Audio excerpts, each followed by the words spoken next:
Figaro. Un autre regard. Anne de Guigné et Aude Cérès. Bonjour Anne de Guigné. Bonjour Aude.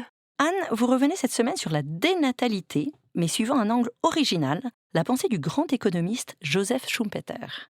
Oui, c'est vrai que Schumpeter est plus connu pour ses théories de la croissance, la fameuse destruction créatrice, que pour son point de vue sur la démographie.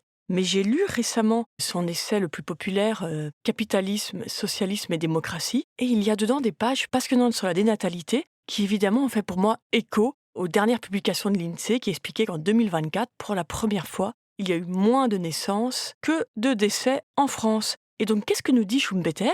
Lui, il pense que le capitalisme est destiné à son déclin. Il aime le capitalisme, évidemment, ce n'est pas un marxiste. Schumpeter, c'est lui qui a fait de l'entrepreneur un héros.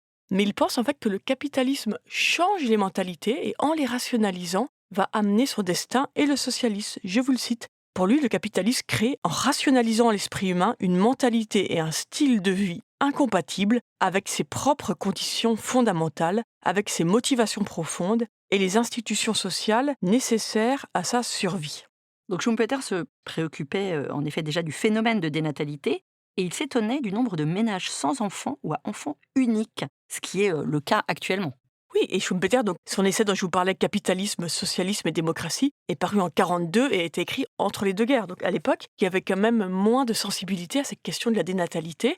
Aujourd'hui, vraiment, c'est la tarte à la crème, tout le monde voit ça. Mais bon, il y a quand même une qualité de prescience chez Schumpeter qui est assez étonnante. Donc il écrit « Aux yeux des hommes et des femmes de nos sociétés capitalistes modernes, la vie de famille, la paternité, la maternité même, signifie moins qu'elle ne signifiait naguère. » Et il essaye de réfléchir aux sacrifices économiques qui se cachent derrière les enfants.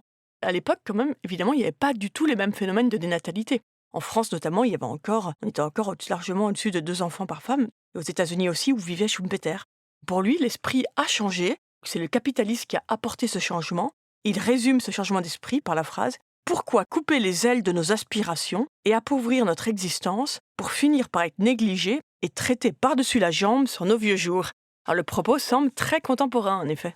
L'érosion de la famille a pour Schumpeter miné la première motivation qui poussait les hommes et les femmes plus tard à travailler. Et ça, c'est très intéressant. Donc, il explique l'érosion de la natalité par ce nouveau esprit capitalisme, mais aussi l'érosion du travail, de cette fameuse crise du travail à laquelle nous assistons aujourd'hui.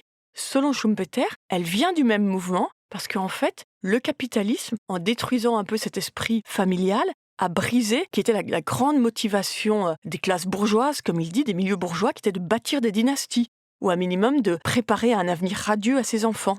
Et il y a une phrase que je trouve intéressante. Les seules formes d'aventure ou d'héroïsme qui aient subsisté au sein de la civilisation anti-romantique et anti-héroïque du capitalisme, c'est l'aventure familiale, le fait d'avoir des enfants, de les élever, puis d'essayer de construire une dynastie. Il dit que donc le capitalisme a cassé cette forme d'aventure, d'où la motivation à travailler. À quoi bon travailler si en fait vous ne vous projetez pas dans une dynastie ?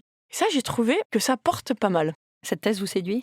Je la trouve intéressante parce que d'emblée, il embarque quand même, et une fois de plus, c'est un livre qui a été écrit dans l'entre-deux-guerres. Il embarque la crise de la natalité, celle du travail. Donc la thèse, je trouve qu'elle est brillante, d'autant plus qu'elle n'est pas écrite en 2022. Ça aurait été un peu plus facile à écrire en 2022.